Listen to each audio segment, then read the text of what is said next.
Remember Souvenir, c'était un projet très particulier qui ne devait être visité et vu par personne, mais finalement il y a plus de 25 000 personnes qui l'ont vu.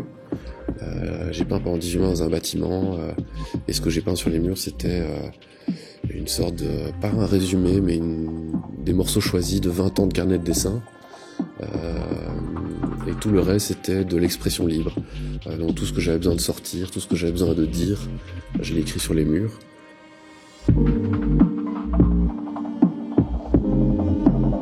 C'est un projet où il y a eu de la peinture, où il y a eu à la bombe, au rouleau, au pinceau, à l'extincteur. Il y a eu de la photo, il y a eu de la performance, il y a eu de la projection vidéo, de l'installation, de la scénographie, du design. Enfin vraiment, c'est un projet qui a été très complet pour moi et qui m'a vraiment fait changer à plus d'un titre, de manière personnelle, de manière artistique, de manière professionnelle, de manière humaine.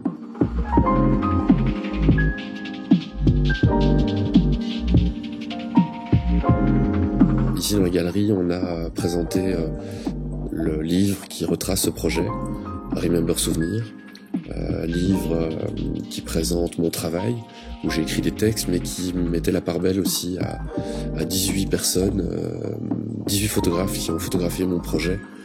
Alors certains comme Sébastien Alouf pendant plus de 14 mois, d'autres comme Ève et Antoine plutôt sur la démolition, et puis d'autres photographes qui sont arrivés, qui ont fait quelques photos, qui sont revenus après. Donc vraiment des parcours photographiques très différents, des regards très différents. Et une partie de ces photos, de ces milliers, de ces dizaines de milliers de photos sont reprises dans mon bouquin, qui a été édité par Métamorphosis, et dont le graphiste est Michel Wolfringer avec son studio.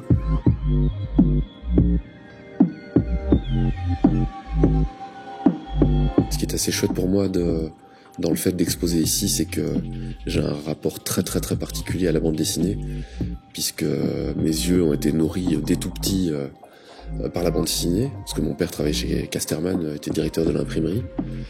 Donc la BD, c'est vraiment un support visuel qui m'a bercé et qui m'accompagne encore tous les jours.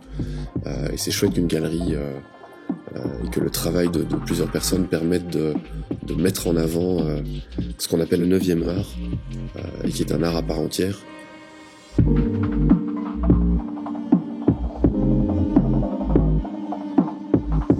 C'est vrai qu'on m'a souvent demandé si j'avais fait de la bande dessinée, mais je n'en ai jamais faite. Et peut-être qu'un jour j'en ferai, on sait jamais. La vie est faite de surprises et de rencontres.